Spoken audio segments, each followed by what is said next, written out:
세션 시작하기 전에 뭐 다 아시겠지만 핸드폰 좀 무음이나 진동으로 좀 해주시고요. 지금 시간이 한 5분 정도 남았는데 조금 있다가 오늘 세션은 내용이 하이퍼로 저널리즘, 하이로포컬 저널리즘이라는 주제로 세 분이 발표를 해주시겠습니다. 첫 번째로 옥천신문의 이현경님, 그 다음에 두 번째로 무주신문의 이진경님, 그리고 세 번째로 국제신문의 홍진영님이 차례로 발제를 해주실 겁니다. 발제가 끝난 뒤에 질의응답을 갖고 그 다음 발제로 넘어갈 테니까요. 그 발제 잘 들으시고 혹시 발제자에게 의문점이나 뭐 질의하실 내용이 있으면 발제 내용이 끝난과 동시에 같이 질의를 해주시면 발제자가 답변을 해주시는 걸로 그렇게 해주시겠습니다. 그리고 발제 시간은 한 발제당 20분이죠. 20분으로 되어 있으니까 그 안에 시간 조절을 잘 하셔서 해주시면 될 것 같습니다. 그러면은 1시 10분에 한 4분, 5분 뒤에 옥천신문의 이현경님부터 시작하는 걸로 하겠습니다. 네. 안녕하세요 여러분, 옥천신문 이현경 기자라고 합니다. 그냥 바로 본론으로 바로 들어가겠습니다. 네, 왜냐면 시계가 바로 놓여주셔가지고. 여러분, 위기인 줄 모를 때 가장 위기인 것 같습니다. 발표를 함에 앞서서 처음부터 옥천신문이 가지고 있는 위기를 말씀드리고자 합니다. 독자 수가 현격하게 줄어들고 있습니다. 옥천신문에 방문하신 분들은 저희가 독자나무라는 이 캐릭터 벽을 만들어서 많이 인증샷도 찍어가고 있는데요. 불과 2, 3년 전에 만든 독자나무가 지금 현재 옥천신문의 독자 수대로 만든다면 이렇게 쪼그라들 수밖에 없는 상황이 현실입니다. 근데 옥천신문은 이 위기를 외면하지 않고 직시하면서 어떻게 이 위기를 뚫어내야 될지 한번 고민을 한 결과물들을 올해 많은 사업들에 녹여냈거든요. 그 활동들을 이야기해 보려고 합니다.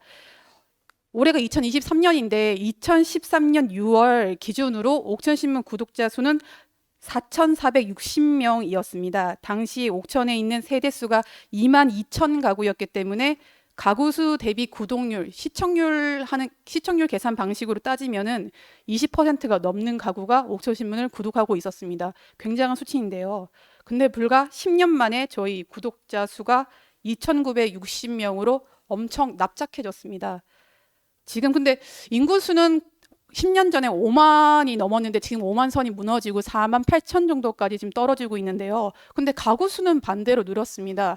부모 세대와 분가한 세대가 있다고 보여지는데요. 근데 가구 수가 2만 5천이라고 했을 때 2,960부 구독은 시청률로 따지면 11.6%로 10%가 감소한 수치입니다.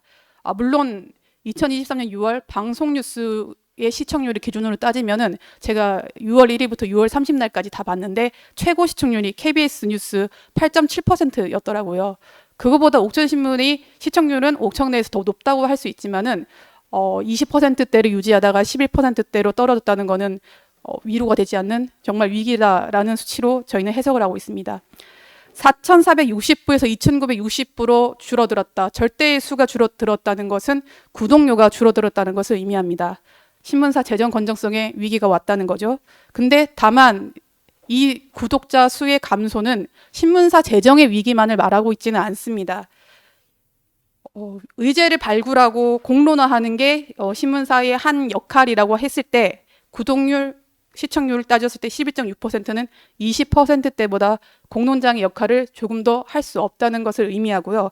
결국에는 옥천신문의 위기가 아니라 옥천신문이 그래도 지켜가고 있는 공론장이 쪼그라들면서 지역 주민에게, 독자에게 풀뿌리 민주주의의 위기라고 저희는 볼 수 있다고 생각이 들었습니다.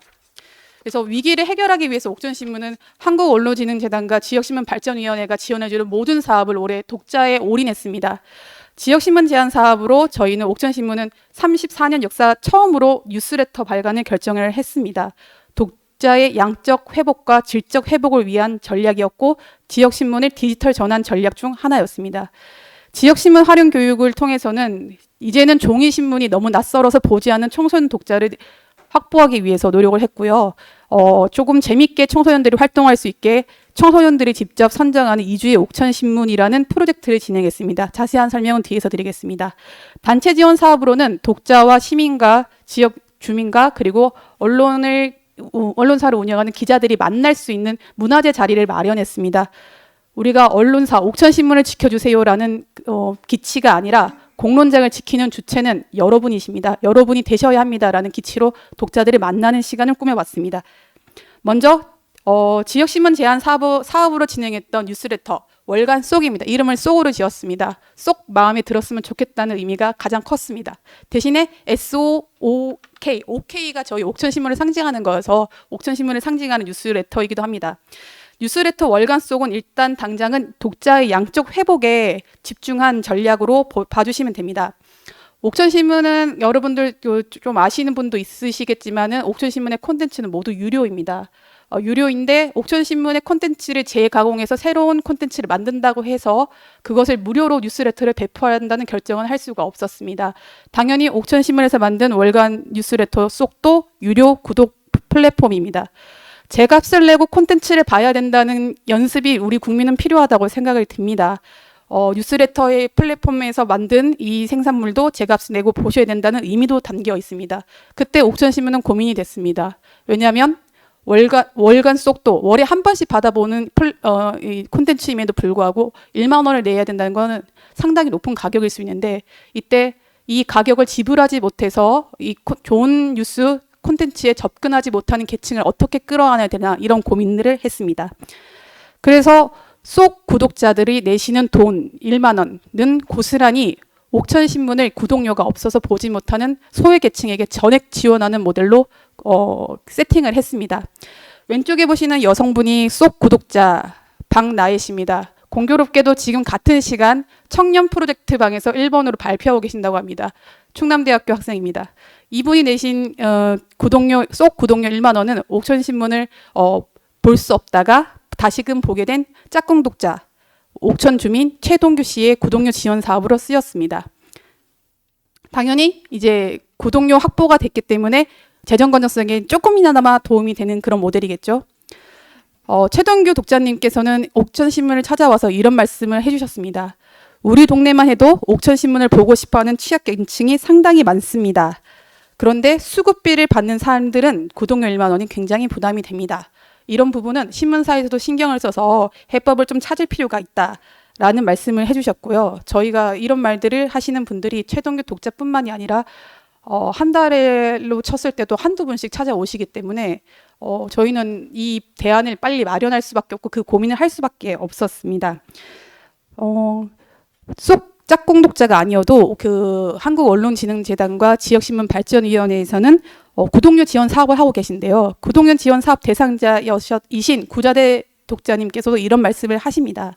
노인 세대나 취약계층 세대에게 옥천신문 구독 지원 사업은 지역 사정을 알 수 있는 유일한 통로라고 말씀을 하십니다.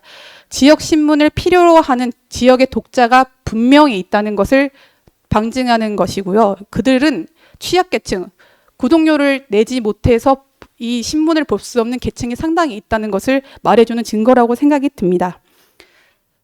이렇게 돈이 없어서 콘텐츠에 접근하지 못하는 계층을 쏙 구독자께서 내주는 구독료로 끌어안는 것은 독자의 양적 확보에서 나아가서 질적 확보도 된다고 생각을 합니다. 어떻게 질적 확보가 됐냐면 이제 짝꿍 독자가 되신 최동규 의원 주민께서 이제 문자나 전화를 종종 주십니다. 독자에서 끝나지 않고 제보자로 이제 진화를 하신 거죠. 본인이 살고 계시는 이연면 동네에 어떤 문제가 있는지 사진을까지 찍어서 이렇게 문자로 보내주시기도 하고요. 본인이 지금 이분은 주거급여를 받으시는 취약계층이신데 주거급여를 받는 그 과정에서의 불편한 점들 그리고 문제점들을 신문사를 방문하셔서 소상히 지금 말씀을 해주고 가셨습니다. 또 공교롭게도 저희가 찾아가는 저널리즘 특강을 통해서 올해 빈곤이라는 주제로 공부를 열심히 하고 있는데 그때 주거급여 문제가 같이 다뤄서 공부를 했거든요. 마침 이 상황이 잘 맞아 떨어져서 저희가 이 부분을 좀 더 특화해서 취재를 또 이어나가려고 고민을 하고 있습니다.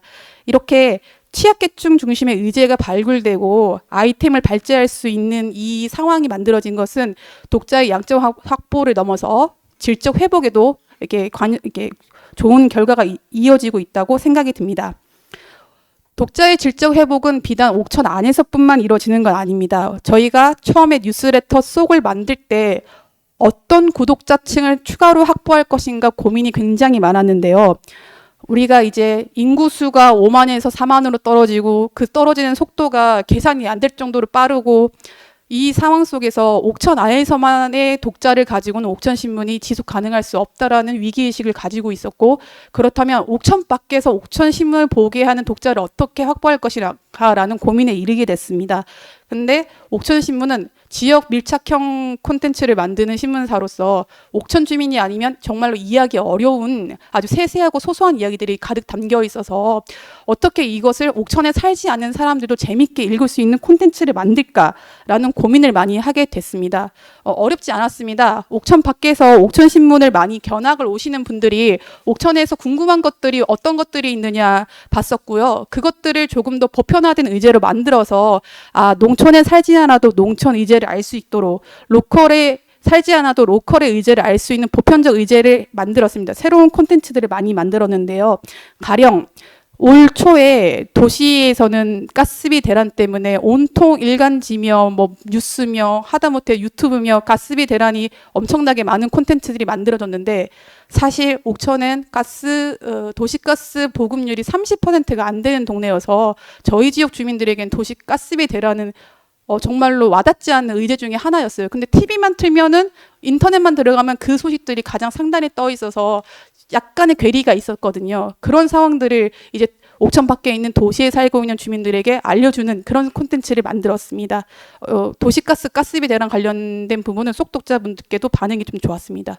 대신 옥천신문은 가스비가 아니라 기름 보일러를 쓰시는, 연탄 보일러를 쓰시는 지역 주민들의 삶들을 이미 가스비 대란이 있기 전부터 꾸준히 이것은 에너지 대란으로 올 수 있다고 보도를 해왔던 상황이었습니다. 그리고 이 뉴스레터에 담겨 있는 고민은 독자의 양적 회복과 질적 회복, 여기만 있는 것이 아니라 디지털 전환 관점에서도 고민한 결과물이 담겨 있습니다.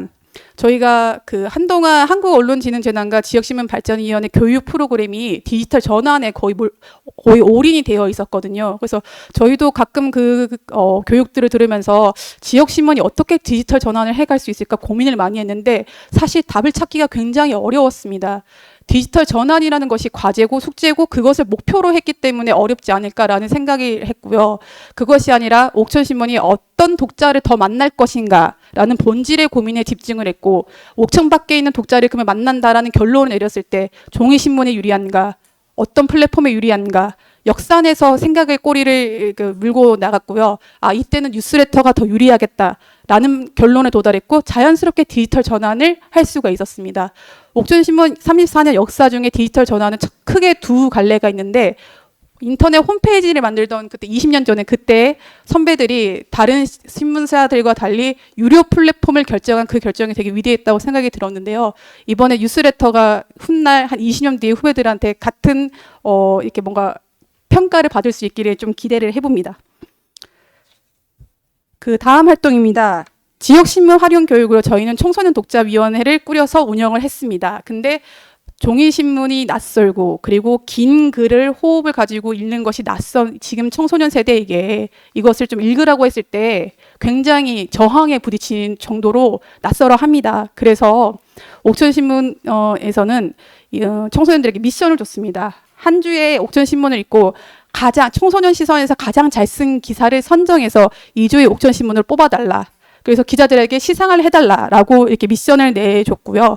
그러다 보니까 그 어느 때보다도 청소년들이 신문을 읽는 행위, 읽는 본질에 집중을 하기 시작했습니다. 이 장치 하나로서 뭔가 좀 달라지는 모습을 보였고요. 매주 청소년 12명의 위원들이 모여서 이 신문을 제대로 읽고 있습니다.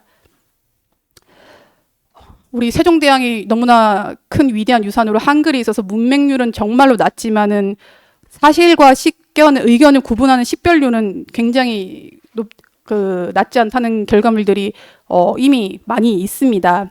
그래서 이 신문을 읽는 행위는 청소년들에게도 문해력을 향상하는 신문사 입장에서도 좋고 청소년 입장에서 좋은 그런 활동이라고 생각이 들고요.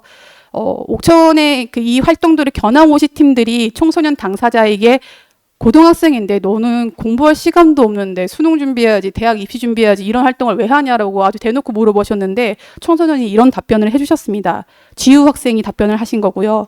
학업에 방해가 되지는 않냐고 물어보시는 분들이 있는데 저는 오히려 이 활동을 시작하고 성적에 도움이 됐어요. 국어에서 논술을 하거나 지문을 읽는 일이 있는데 활동하면서 오히려 국어 성적이 올랐어요. 여기서 이제 국어 성적이 올랐다는 말에 다들 밑줄 긋고 가시더라고요.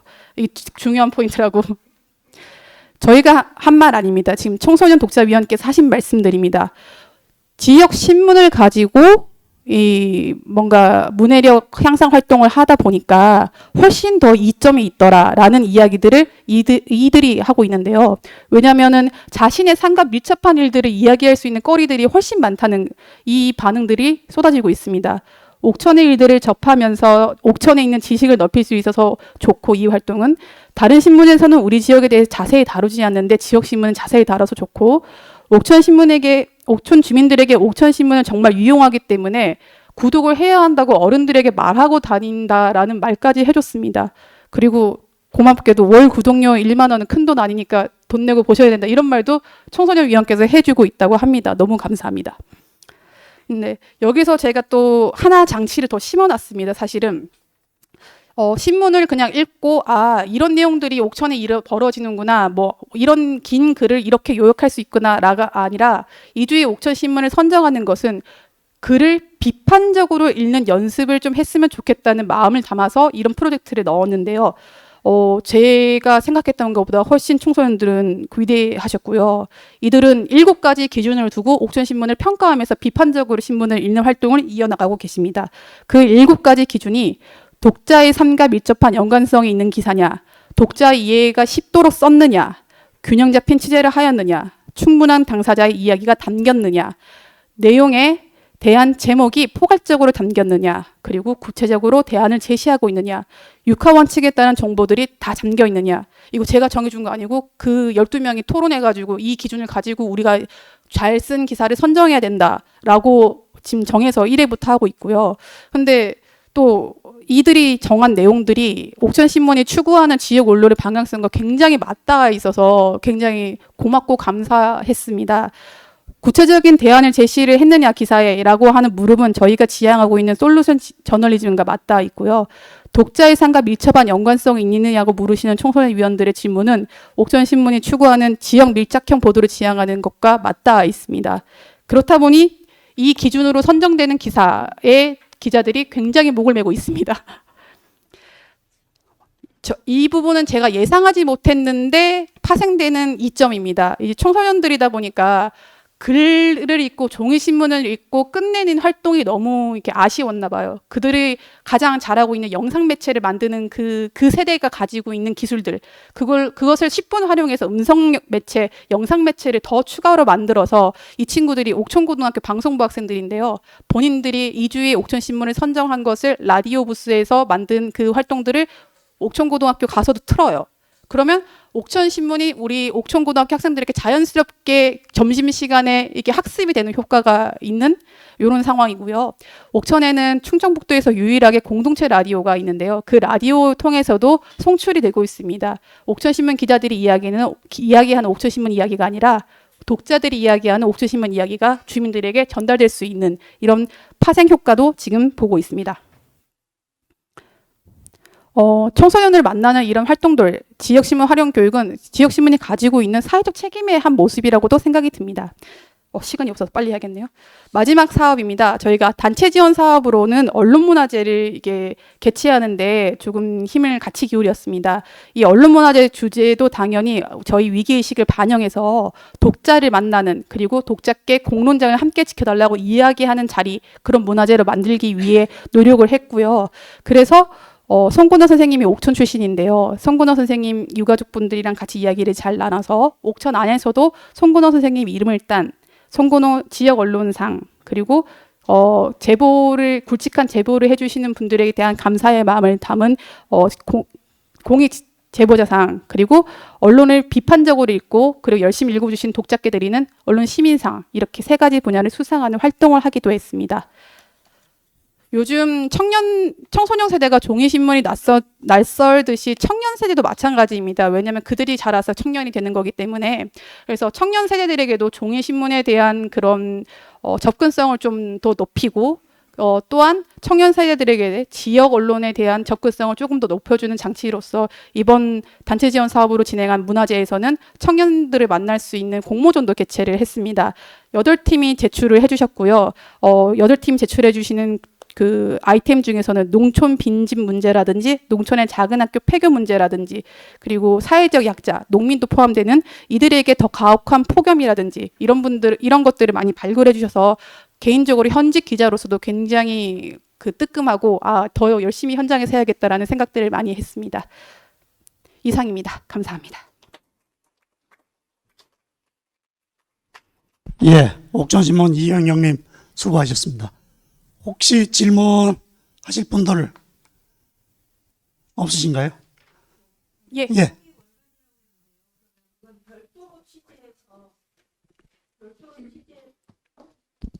해서 배포하는 건지, 아니면 그 옥천신문에서 보도됐던 거 그 한 달 동안에 어떤 그런 심층 보도를 했던 그런 부분을 그 발췌를 해갖고 속에 담아서 전달을 하는 건지 궁금합니다.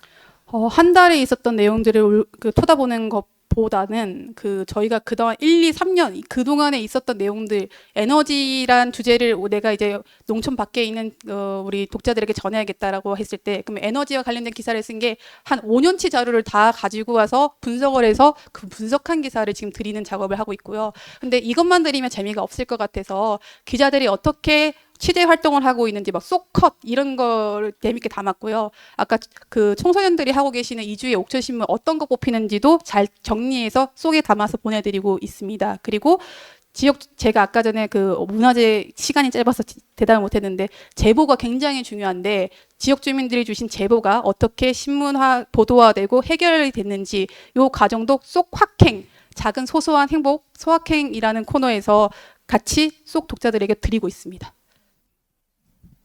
예, 혹시 자세한 질문은 이 세션이 끝난 뒤에 아마 그때 자유스럽게 만나셔서 말씀을 하시면 좀 더 자세한 내용을 아마 들으실 걸로 이렇게 생각이 됩니다. 예, 수고하셨습니다. 감사합니다. 자, 다음으로는 무주신문의 이진경님 발표를 해 주시겠습니다.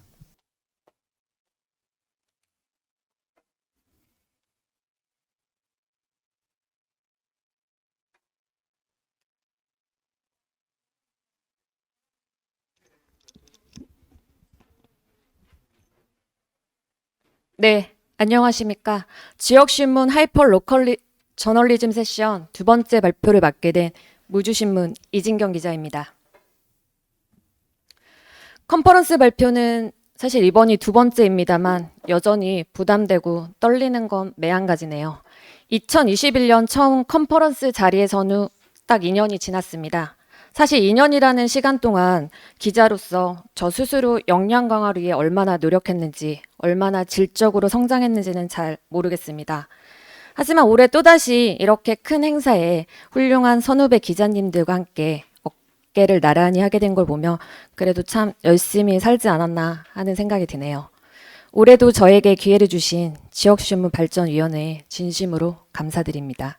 그럼 본격적인 발표를 시작하겠습니다.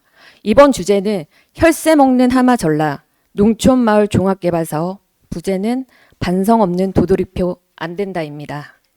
사실 뒤에 단 부제는 우리나라 마을 만들기 운동 1세대인 구자인 마을연구소 일소공도 소장님의 글에서 발췌한 것입니다. 2021년 한 언론사의 고정 컬럼란에 소장님이 쓴 농촌지역 개발 사업에 대한 글에 달렸던 제목인데요.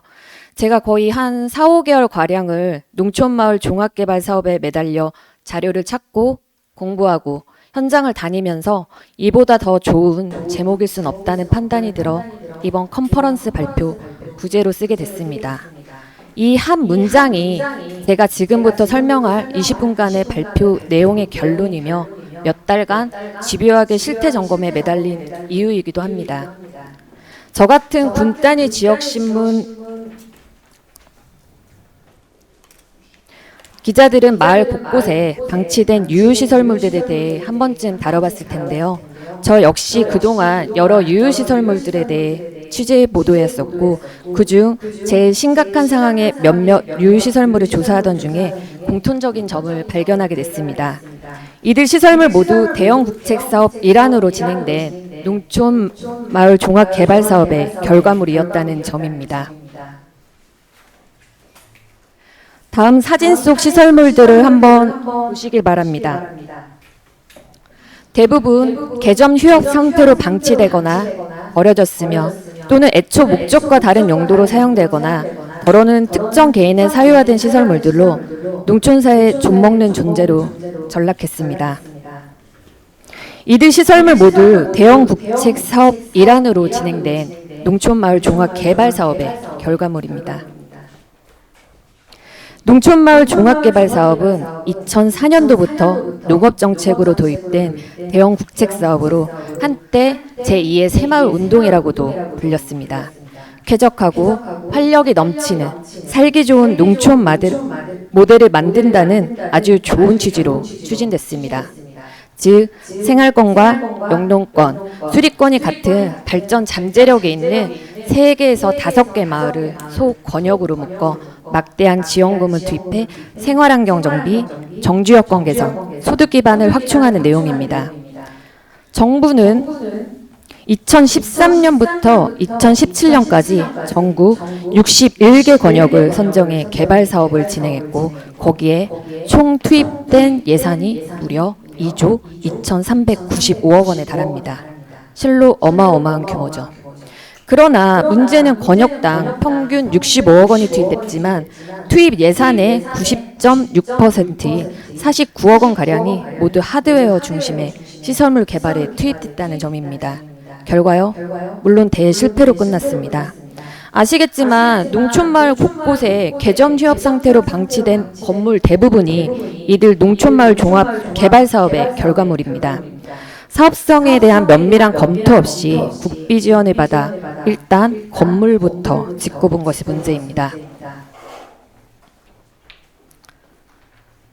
무주에서도 2007년부터 2019년까지 총 6개 권역의 개발 사업이 진행 완료됐습니다.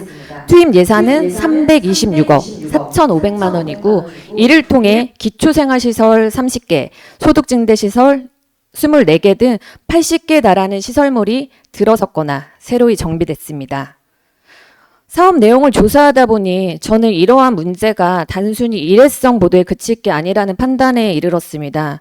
왜냐하면 더 큰 문제는 시설물 유효화가 아니라 이들 시설물이 주민 갈등과 반목을 초래했고 심할 경우에 마을 자체가 2개로 나뉘었으며 붕괴하는 지경까지 이르렀지만 사실 아무도 책임지는 이가 없었기 때문입니다. 더욱이 이 문제가 골물대로 골마 터지기 일보 직전임에도 불구하고 2020년 문재인 정부는 체계를 개편해 또 다른 이름의 농촌개발 사업인 농촌 중심지 활성화 사업과 농촌 신활력 플러스 사업을 시작했습니다. 기존의 마을에서 읍면 중심지로 범위가 확대됐고 규모는 더 커졌을 뿐 사실 자세히 내용을 보면 농촌마을 종합개발 사업과 별반 큰 차이가 없어 보입니다.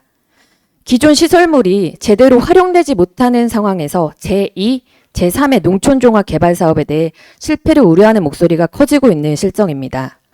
이에 저는 농촌마을 종합개발사업으로 생겨난 모든 시설물들을 점검하고 대안을 제시하는 취재를 기획하게 됩니다. 사실 처음 시작은 백지 상태나 다름없었습니다. 어디서부터 어떻게 취재를 시작해야 될지 막막하기만 했죠. 그래서 생각해낸 게 바로 정보공개 청구였습니다. 원체 사업 규모 자체가 큰데다 배경 지식도 없었거니와 섣불리 접근해선 안 될 주제라는 생각에 일단 저는 자료 수집과 분석에 집중해 나가기로 했습니다. 검색되는 시점부터 매일매일 수십 건씩 청구했고요. 이 중 일부는 시점이 오래돼서 부존재 자료도 있었습니다. 그렇게 40일간 청구한 자료 건수만 95건에 이릅니다.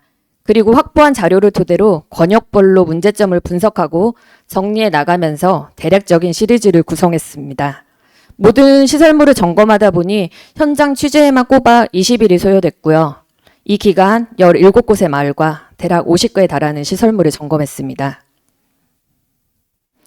보도는 농촌마을 종합개발 사업 배경과 무주의 현황, 기획 의도 등을 설명하는 프롤로그부터 시작했습니다.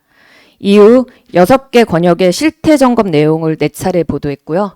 나머지 4회는 대안 제시에 집중했습니다.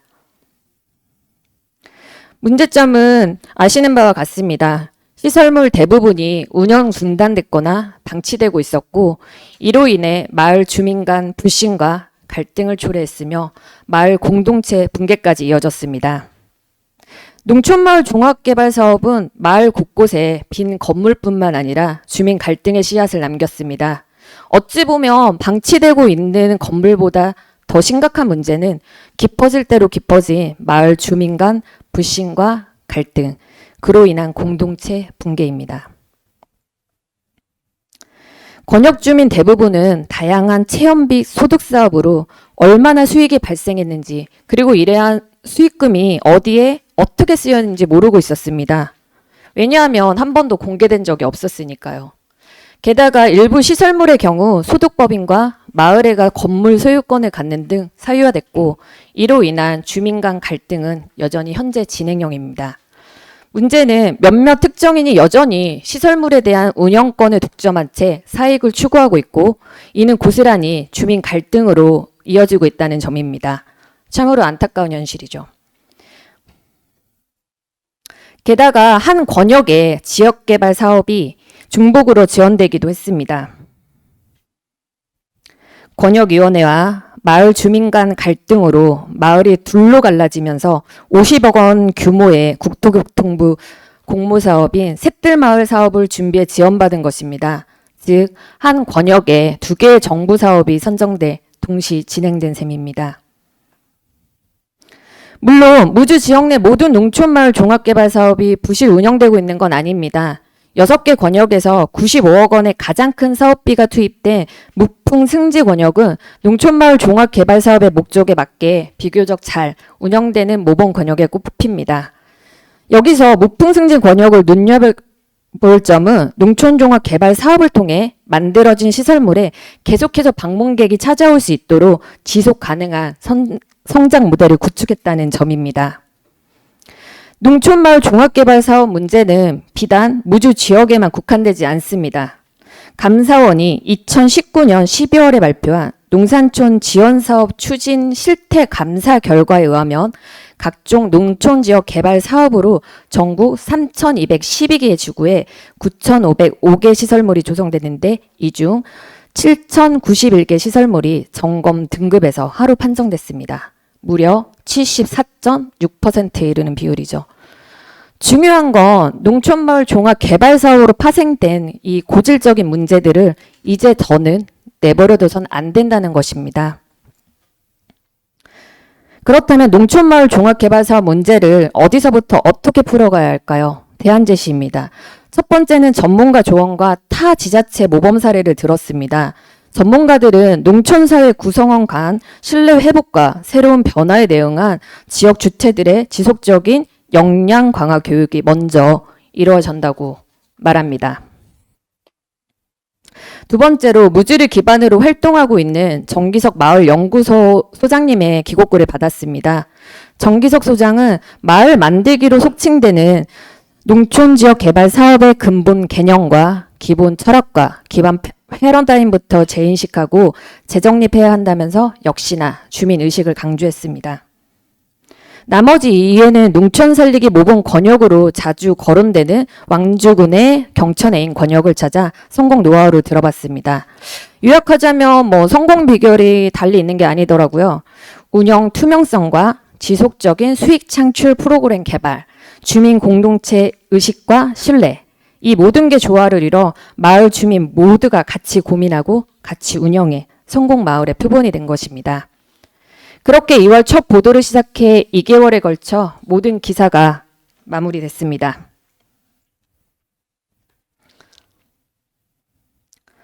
이번 보도는 단순 일회성 보도가 아닌 모든 권역의 시설물 현황을 낱낱이 점검하고 그 속에 담긴 법인 운영 문제와 중복 지원, 수익 미공개 등의 문제점까지 상세히 다뤘다는 데 의의가 있습니다.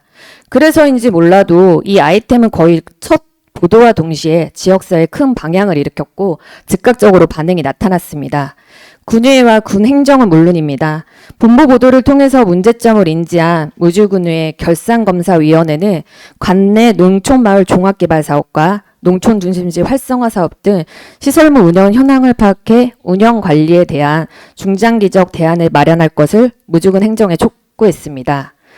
또한 2월 중순에 열린 군수 읍면 순회 방문에서 지역민들이 무주신문을 직접 갖고 나와서 무주군 행정이 적극적으로 나서서 마을 유휴시설물들의 활용 방안을 모색해달라고 목소리를 높였습니다.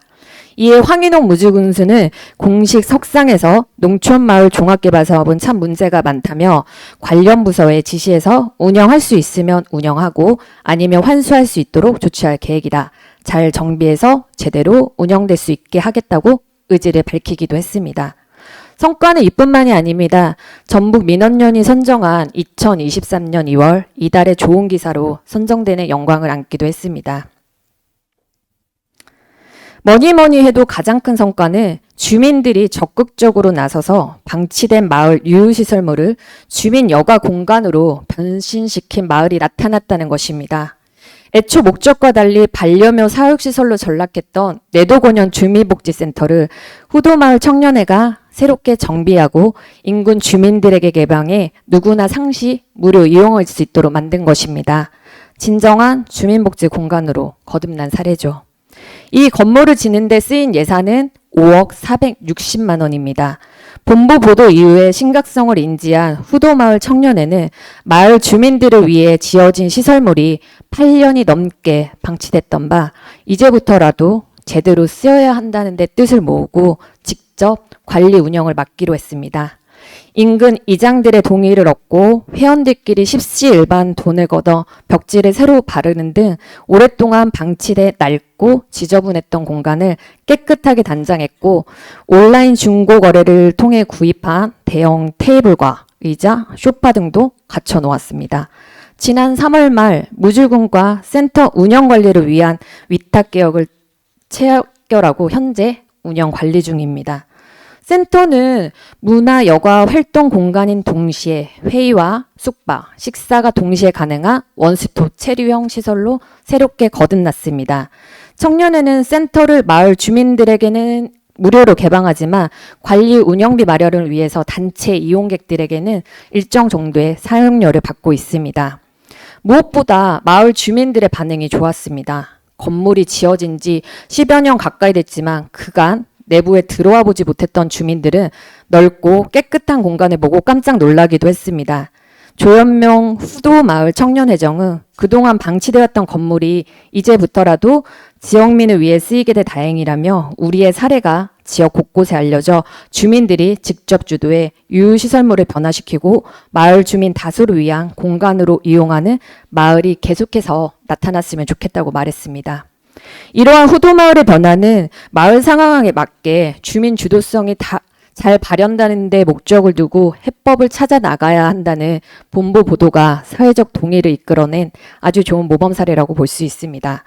또한 마을 시설물 임대 수익금을 투명하게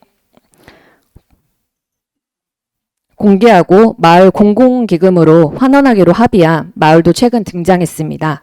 2억 3,700만 원이 투입돼 마을 회관과 체험숙소로 지어졌던 나림마을 금방학관 역시 뚜렷한 활용 방안을 마련하지 못한 채 그동안 개인 임대시설로 쓰여왔습니다. 현재도 개인이 임대해서 살고 있습니다. 물론 지난 8, 9년간 발생한 시설물의 임대 수익금이 얼마이고 어디에 어떻게 쓰였는지에 대해선 단 한 번도 마을 주민들에게 공개되지 않았습니다. 그러다 올해 초 대동의 자리에서 몇몇 주민이 문제를 제기했고 올해부터 이 건물에서 발생한 임대 수익금을 투명화하고 마을 공공기금으로 사용하기로 합의하게 이르렀습니다. 다만 마을 분란과 주민 간 갈등을 우려해 지난 수익금에 대해선 문제 삼지 않기로 했습니다. 마을 내 분란을 최소화하고 이제부터가 중요하다는 판단에서였죠. 마을 주민들은 이를 계기로 계속해서 더 나은 활용 방안을 찾아 나가고 시설물을 함께 관리할 계획을 밝히기도 했습니다. 유휴시설물 활용 방안을 찾기 위한 무주군의 본격적인 행보도 시작됐습니다. 시군 역량 강화 사업을 통해 유휴시설이 있는 단위 마을을 공개 모집해 활성화 방안을 마련하기로 한 것인데요. 아쉽게도 지원 마을은 없었지만 그동안 미온적 자세로 해당 문제를 방치해왔던 군 행정이 유휴시설 활용 방안을 무색하기 위해 첫 발을 내딛었다는 것 자체로 큰 의의가 있습니다. 무주군은 지속적인 홍보를 통해 마을 발전 및 주체 간 갈등 관리, 활성화 계획을 추진한다는 입장입니다. 물론 여전히 과제도 남아 있습니다. 최근 보도 4개월 후 어떻게 변화됐는지를 조사해 봤더니 여전히 24개 시설물 중 10개 시설물은 운영되지 않는 것으로 나타났습니다. 이에 저는 앞으로도 농촌마을 종합개발사업의 유휴시설물 현황을 정기적으로 점검할 예정이며 무엇보다 주민의 주도성이 지속해서 발현될 수 있도록 관내 모범 사례를 계속해서 발굴, 보도할 예정입니다. 나아가 여력이 된다면 제2, 제3의 농촌개발 사업으로 불리는 농촌 중심지 활성화 사업과 농촌 신활력 플러스 사업 실태도 점검해 나갈 예정입니다. 저는 이번 무주신문의 사례가 진정한 하이퍼 로컬 저널리즘의 힘이라고 생각합니다. 국가의 대형 국책 사업으로 인해 아주 작은 지역 단위인 마을이 얼마나 황폐화됐는지 점검하고 문제를 인지한 주민들이 스스로 마을을 어떻게 변화시켰는지를 풀어나갔습니다. 언론 위기 속에서 실제 지역민의 생활에 뛰어들어 철저한 지역 밀착 전략으로 존재 가치를 입증하는 것이야말로 앞으로 지역 언론이 나아가야 할 방향이 아닌가 생각됩니다. 동네와 마을의 정체성이 존중되고 지속 가능해야 지역이 그리고 도시가 생존할 수 있다고 저는 굳게 믿습니다. 그래서 앞으로도 무주신문은 더 작은 곳에 밀접하게 다가갈 것입니다. 동네 사람들의 이야기에 마을 주민들의 삶에 더 가까이 다가가 귀 기울이고 더 많은 목소리를 반영하겠습니다.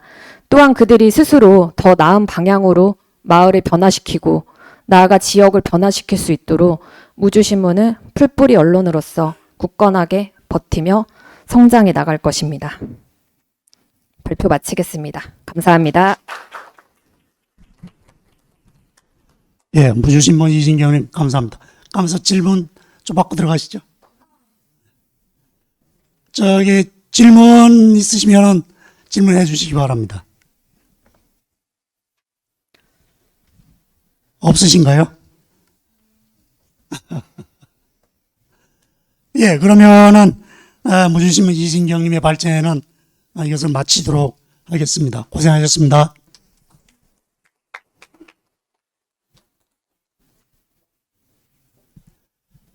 예, 다음으로 국제신문의 홍진영 님께서 발제해 주시겠습니다. 예, 안녕하십니까. 저는 국제신문에서 기획탐사팀장을 맡고 있는 송진영 기자라고 합니다. 반갑습니다. 너무 이거 엄숙하고 진중하고 전문적인 분위기에서 진행되는 것 같아서 부담이 상당히 크고 앞에 발표하셨던 두 분 발표도 정말 잘 들었습니다. 저희는 이제 330만 부산의 한 복판에 있는 그 도심에 이 빈민촌으로 유명한 물망골에 좀 주목을 했습니다.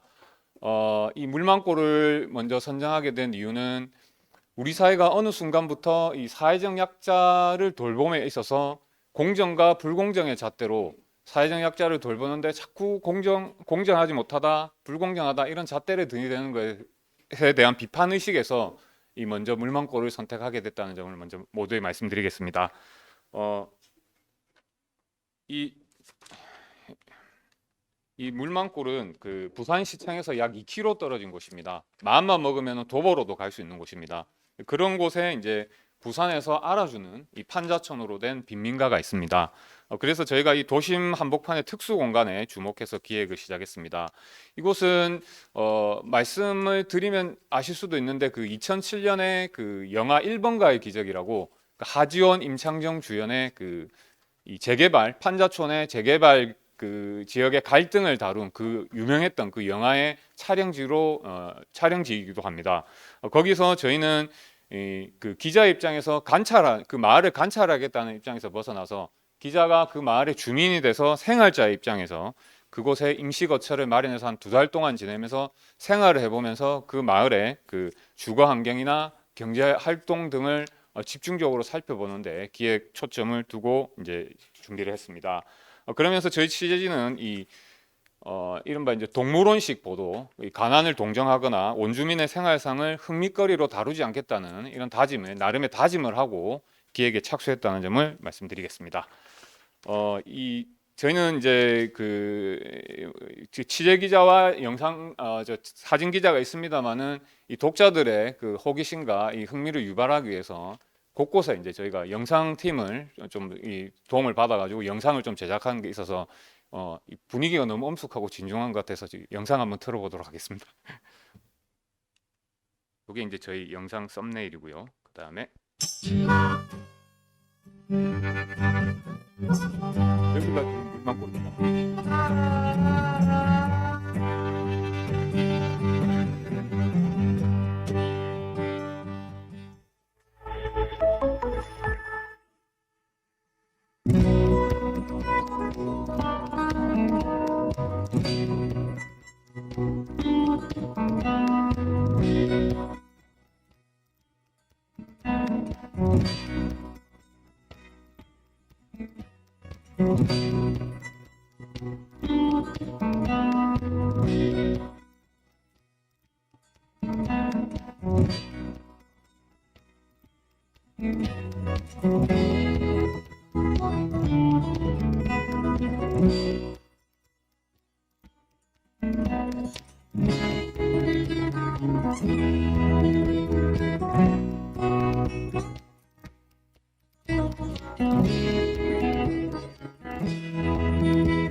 이렇게 이제 저희가 영상을 만들어서 일단 독자들의 흥미를 한번 유발해 보는데 거기서 과연 어떤 이야기를 국제신문이 다룰까 이런 영상을 통해서 흥미를 한번 유발해 보겠다는 취지에서 이 기획 시리즈 초반에 이 영상을 만들어서 이렇게 제작을 했습니다. 그래서 이제 본격적으로 저희가 이제 이제 기획 시리즈 1편을 쓰면서 1편에다가 이제 마을 정착기를 좀 다루고자 했습니다. 이 마을 정착기는 다름이 아니고 이제 제가 이제 진짜 혈혈단신으로 이 마을에 가서 취재 협조를 구하고 이 28일 만에 지금 우사 그러니까 옛날에 외양간이었던 이곳을 저희 캠프이자 숙소로 사용하기 위한 지난하고 힘들고 좀 쉽게 말씀드려서 좀 모멸감도 느낄 법했던 그 취재 일련의 과정을 정착기에 담았습니다. 아까 그 옥천신문에서도 말씀하셨다시피 요즘에는 이 지역 주민들 취재 협조기가 정말 힘듭니다. 이게 예전처럼 언론사에서 뭐 이거 하겠습니다, 협조 좀 해주세요 이렇게 말한다고 그냥 쉽게 넘어갈 수 있는 분위기가 아니고, 이곳은 정말 호락호락한 그런 곳이 아니기 때문에 28일 동안 들깨 쫓겨가면서 그다음에 그 주민들한테 외면당하면서 그걸 제가 생생하게 적어가지고 1편에 담았습니다. 그렇게 해서 이제 요 주민 대표들 설득하기까지 그 진땀을 흘렸던 과정까지를 제가 이제 적었고요. 그렇게 해서 이제 이게 1편에 이제 스트레이트랑 여기가 이제 여기 물망골입니다. 이렇게 이제 스트레이트랑 그다음에 월습방 잡는데 한 달, 그리고 출근 도장 찍었더니 냉대가 한영으로 이 제목으로 1편이 나갔습니다. 그리고 이제 2편에서는 저희가 이제 이 마을의 역사로부터 한번 다져야 되겠다 이렇게 생각이 들어서, 이 마을은 그 이제 아까 그 영화에서도 말씀드렸다시피 철거를 빼고는 이 마을의 역사를 논할 수가 없는 곳입니다. 여기가 411세대가 지금 그 건축물이 있는데 410세대, 그러니까 한 세대를 제외하고는 전부 무허가 건물입니다. 지금 만약 그 철거를 한다고 해도 법적으로는 아무 문제가 없는 그런 곳입니다. 이런 곳에서 이제 주목을 했기 때문에 저희가 이제 철거 이야기를 그동안 이제 철거를 막기 위한 그 투쟁의 과정을 가장 적절하게 가장 정확하고 적확하게 전해주실 수 있는 이 80대 어르신을 수소문해서 이제 소개를 했고, 그 다음에 이 마을에는 또 지하수를 빼고 이 마을의 역사를 논할 수가 없습니다. 이 마을의 지하수 때문에 살인 사건, 폭력 사건, 뭐 각종 사기 등 이 고소 고발이 난무했던 이런 마을의 역사를 저희가 이미 알고 있었기 때문에 이 마을의 그런 그 물 문제를 해결했던 그 지하수를 간정했던 분을 또 수소문을 해서 저희가 이렇게 이 시리즈에 담았습니다. 이 역시 만약 저희가 관찰자 입장에서 왔다 갔다 했으면은 사실 좀 불가능했을 건데, 저희가 한 달 동안 여기 진을 치고 오고 가면서 여러분들한테 대화도 나누고 저희가 이렇다 저렇다 손잡벌들이 여기 와 있으니까 좀 협조 좀 해주십사 이렇게 부단하게 정말 힘들게 공을 들인 결과 이분들이 힘들게 말문을 열어주셨지, 그렇지 않고 만약에 그냥 단순 제3자 입장에서 이 마을에 이거 하니까 이번에 협조 좀 해주십시오 이랬으면은 이 시리즈도 아마 불가능했을 거라는 생각을 지금도 지금 하고 있습니다. 그렇게 이제 2편이 마을의 역사편으로 이렇게 나갔고, 3편에서는 저희가 이제 이 시리즈가 요즘에는 뭐 한 달 살기, 2달 살기, 뭐 1년 살기 이런 게 좀 뭐 예능 프로에도 많습니다만은 저희 애초에 이제 저희 이제 상부의 지시는 그곳에서 살아라, 그곳에서 살고 먹고 자고 해라 이런 취지였습니다만은, 제가 이제 그건 요즘 트렌드랑은 전혀 맞지 않고 요즘에 그 후배들한테 그렇게 시키면 직장 내 갑질로 고발당할 수 있으니까 못하겠다 이렇게 완강히 버티면서 대안으로 제시했던 게 저희가 이제 기사에도 곳곳에도 묻어놨지만 생활 취재였습니다. 그러니까 아침에 일찍 출근해서 저녁에 퇴근할 때까지 여기서 모든 활동을 할 테니 자고, 그다음에 이 주민들하고의 그 동고동락을 너무 간섭하고 통제하지 말아달라는 그 주문을 드렸고, 뭐 처음에는 흔쾌히 수락은 안 하셨지만 이 투쟁의 과정을 거쳐가지고 제가 이제 이겨서 그렇게 생활 취재가 됐는데, 이제 그 제가 좀 주제 넘는 말씀인지는 모르겠습니다만 요즘 기획 시리즈를 함에 있어서도 저는 뭐 그렇습니다. 저는 우리 후배들 어차피 기자들이 해야 되는 거기 때문에 이 시대 흐름이 좀 반영돼야 된다고 생각을 합니다. 그래서 뒤에서도 경제활동 부분에서도 좀 말씀드리겠지만 여기서 먹고 자고 후배들 숙식시킬 만한 그런 환경은 아니라고 판단이 돼서 제가 이제 생활 취재라는 타이틀을 붙여서 이 물망골 기획 시리즈를 준비했다 이 말씀을 좀 드리겠습니다. 그래서 그 생활 취재가 어떤 것이냐 이걸 보여주기 위해서 이제 3편에 저희가 한 달 동안 물망골에서 생활했던 이 생활기를 썼습니다. 그리고 이 생활기를 씀에 있어서 가장 중요했던 게 이제 이 교통 문제를 좀 부각하고 싶어서 저희가 이게 생활 취재를 했는데, 이게 3자 입장에서 왔다 갔다 하면은 이 마을의 문제를 정확하게 다룰 수가 없다고 판단을 해서 밤에도 있어보고 아침에도 있어보고 점심에도 있어보고 저희가 한 달 동안 있어봤더니 이런 교통 문제가 있었다는 것을 그 독자들에게 부각을 하고 싶었습니다. 이곳이 이제 조금 말씀드리면 어떤 곳이냐면 내일이면 이제 부산 불꽃 축제가 열리는데 그 불꽃 축제를 가장 한눈에 조망할 수 있는 곳이 황령산입니다. 황령산을 올라가려면 이 마을을 반드시 거쳐야 됩니다. 그렇기 때문에 그 도로는 마을을 그 중앙으로 관통을 하고 있어서 주민들한테 상당한 불편과 상당한 안전 위협을 주고 있습니다. 하지만 이제 모두에 말씀드렸다시피 무허가 건물이라는 이유, 뭐 제대로 된 세금도 내지 않고 너가 마음대로 땅 지어가지고 거기 살면서 무슨 교통 대책을 원하느냐, 이런 이제 그 사회적 핍박과 이 제도적 그 한계 때문에 계속해서 이분들은 20년이고 30년이고 이 교통 문제에 있어서 제 목소리를 내지 못하고 당국에서도 제대로 된 대응을 못하고 있는 점에 주목해서 저희가 이 교통 문제를 단순히 써버리면 욕을 먹을 것 같아서 저희가 한 달 살아보니 이렇더라, 이렇게 해서 이제 이 한 달 생활기를 배치하면서 아래에 이 교통 문제를 부각하는 그런 미니 박스를 하나 붙였습니다. 아니나 다를까 이 기사가 나가고 나서는 좋은 댓글보다는 상당히 부정적인 댓글이 엄청 많이 뭐 예상했지만 그렇게 달렸습니다. 왜 너가 이분들이 무단으로 집을 짓고 이렇게 살았는데 우리가 왜 세금을 들여서 해줘야 되느냐. 그리고 제대로 기획 시리즈의 취지를 읽지 못한 분들, 이제 네이버나 다음을 통해서 저희 기사를 본 분들은 요것만 딱 보고 이 기사만 딱 보고 기자들 너가 거기 사니까 너가 불편하다고 개선해 달라는 거 아니냐, 이런 일일이 해명할 수는 없습니다만 그런 항의나 이런 이 비판적인 댓글이 상당히 많이 되면서 저희가 취재 초반에 조금 힘들었습니다. 요거 때문에 좀 힘들었는데 일단 한 달 생활기를 그렇게 배치했습니다. 그리고 이제 그 시리즈 본질인 이 주민들의 경제 활동을 취재하고 싶어서 이제 원래는 애초 목표는 그 막노동 하시는 분들을 아침부터 저녁까지 따라가서 밥도 같이 먹고 같이 일하자는 건데, 또 말씀드렸다시피 요즘 그런 트렌드가 아니다. 제가 위에 상부에다가 그런 트렌드가 아니기 때문에 저희가 알아서 이 마을에 조금이라도 달라진 물망골만의 경제 활동이 있는지를 한번 찾아보겠다, 이렇게 이제 설득을 해서 이 골랐던 게 그 이제 요 기사에는 못 썼습니다만은 구두로 말씀드리면 다이소에 포장을 해서 납품하는, 이렇게 포장 단순 수공업입니다만 포장하는 것을 이제 업으로 하시는 이 가내 수공업을 하시는 분들이 마을의 할머니들이 좀 많은 점에 주목을 해서 할머니 한 분을 섭외를 해서 저희가 한 반나절, 뭐 기사에는 하루라고 했지만 반나절 정도 동행을 해서 이렇게 했고, 그다음에 한쪽에서는 이 마을에 그 좋은 일도 하시면서 출장 다니시면서 저 도배와 장판도 하고 전기 전선, 뭐 보일러 이런 걸 수리해 주시는 분들을 어렵게 이제 수소문을 해서 물망골 맥가이버라고 붙여가지고 이 두 분의 경제 활동을 다뤘습니다. 여기는 그 막노동을 하시거나 그다음에 이제 단순 청소하시는 분들이 상당히 많습니다만 그분들의 일상을 전하는 것은 더 이상 저는 뉴스로서의 가치가 있겠느냐는 판단, 감히 그런 판단을 해서 이 두 분들을 통해서 물망골의 경제 활동을 전했습니다.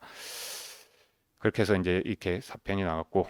그리고 이 마을에는 그 철거와 이 가난 빈곤의 역사와 함께 이 공부방을 빼놓을 수 없는 게 이 물망골의 역사입니다. 그래서 이 물망골 이 공부방의 역사를 또 이렇게 전하면서 이 물망골 공부방이 지난해 12월에 이제 폐쇄가 됐는데 그 이후에 이제 저희가 행방을 찾기가 힘들어가지고 양산까지 이 물망골 공부방 간판을 들고 간 이 수녀님들을 어렵게 수소문을 해가지고.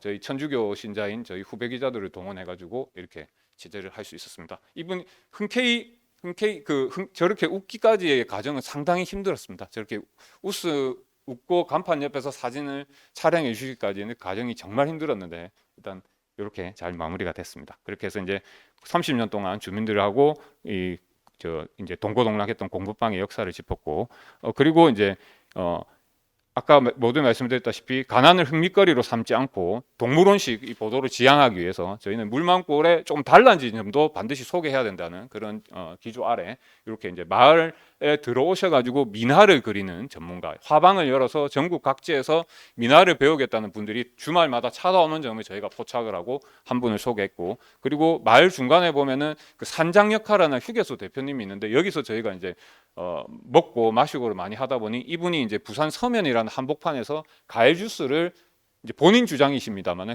제일 먼저 20년 전에 만들었다고 주장하시는 분이 계셔가지고 본인 주장이시지만 그렇게 해서 이 물망골에 외부에서도 이런 이유로 찾아오시는 분들이 계시다. 그래서 물망골을 도심 속의 생태 예술촌으로 만들어 보는 게 어떻겠냐 이런 제안을 하고자 이렇게 물망골을 찾은 사람들에서 물찾사라는 편으로 이렇게 준비를 했습니다. 이렇게 이제 시리즈가 나갔습니다. 그리고 이제 요 편은 지금 봐도 저는 뿌듯하고 좀 가슴이 뛰고 정말 기자로서의 보람을 느끼는 편이었는데 저희가 여기서 이제 그 직업이나 경제 활동을 하다 보니 너무 고령자들이 많아서 이 고령자들을 위해서 뭐 기획 시리즈를 한 편 준비를 해야 되겠다고 생각하던 찰나에 이 마을의 그 요양보호사 분들이 출퇴근하시는 모습을 저희가 이제 그 마을에 있으면서 주목을 했습니다. 그런데 어떤 한 분은 버스를 타거나 택시를 타고 출퇴근을 하지 않으시고 걸어 내려 가셔가지고 그 가시는 길에 동행을 했더니 동행을 하고 좀 여쭈고 옆에 분들한테 여쭸더니 이 마을에 계시는 분이라고, 이 마을에 계시는 요양보호사라는. 그래서 이제 가뜩이나 지금 기획이 여기 바닥 나는 사례 너무 잘 됐다. 그러면 이 마을 주민을 돌보는 모델을 우리가 한번 찾아보겠다. 이래서 저기 오른쪽에 계시는 분이 이제 60대 중반의 이 마을 주민이신데 요양보호사 자격증을 갖고 계신 분이고, 이쪽이 이제 70대의 그 마을에서 돌봄이 필요하신 그 어르신인데 그 급여 대상이 되는 분인데, 이분들을 이제 정말 힘들게 수소문했습니다. 아시다시피 요즘은 본인들이 허락을 하시더라도 자제분들이 반대를 하더라도 바로 무산이 되기 때문에 이 가정도 물론 그런 정말 힘든 가정이 있었습니다. 그래서 사진이 정말 지금 봐도 저는 정말 아름답게 잘 놓은 사진이라고 지금도 자평하고 싶은데요. 이렇게 해서 이 모델을 한번 제안을 했습니다.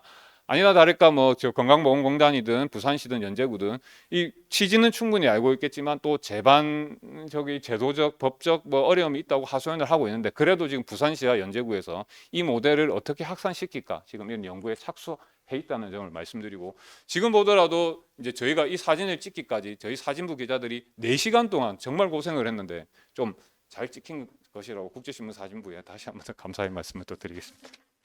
그렇게 해서 이제 7편이 나갔습니다.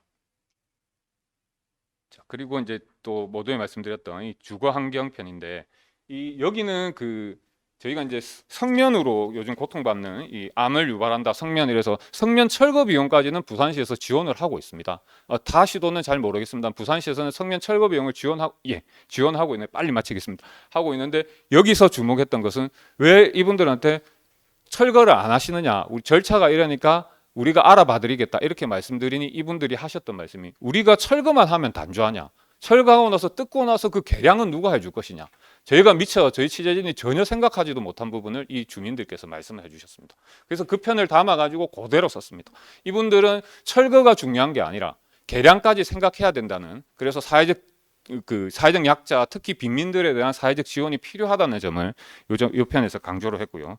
그리고 이제 요거는 아까 마을버스인데, 마을버스 이야기, 시간 관계상 마을버스 이야기를 했고, 또 동영상이 한 편 더 준비되어 있으면 국제신문 홈페이지 가면 보실 수가 있습니다.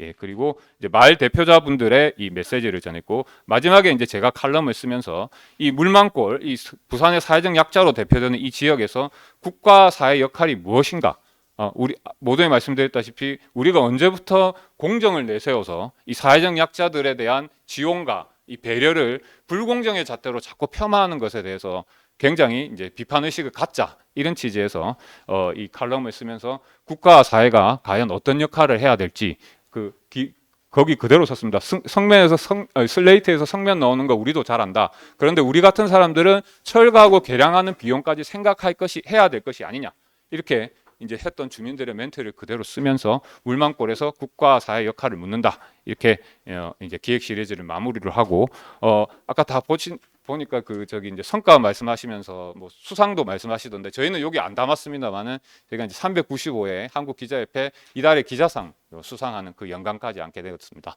자, 이상으로 발표를 마치도록 하겠습니다. 예, 국제신문 송진영 네, 수고하셨습니다.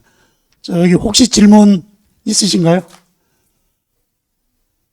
질문이 없으시면 마치도록 하고, 조금 더 자세한 내용을 알고 싶으면 끝난 뒤에 개별적으로 만나서 여쭤보시면 아마 될 거로 그렇게 생각을 됩니다. 예, 지금까지 세 분이 발제를 해 주셨습니다. 다시 한번 이 발제해 주신 세 분께 감사 말씀 드리겠습니다. 그러면 일단 일반 세션 3-1은 모두 마치도록 하겠습니다. 끝까지 들어주셔서 감사합니다. 고맙습니다.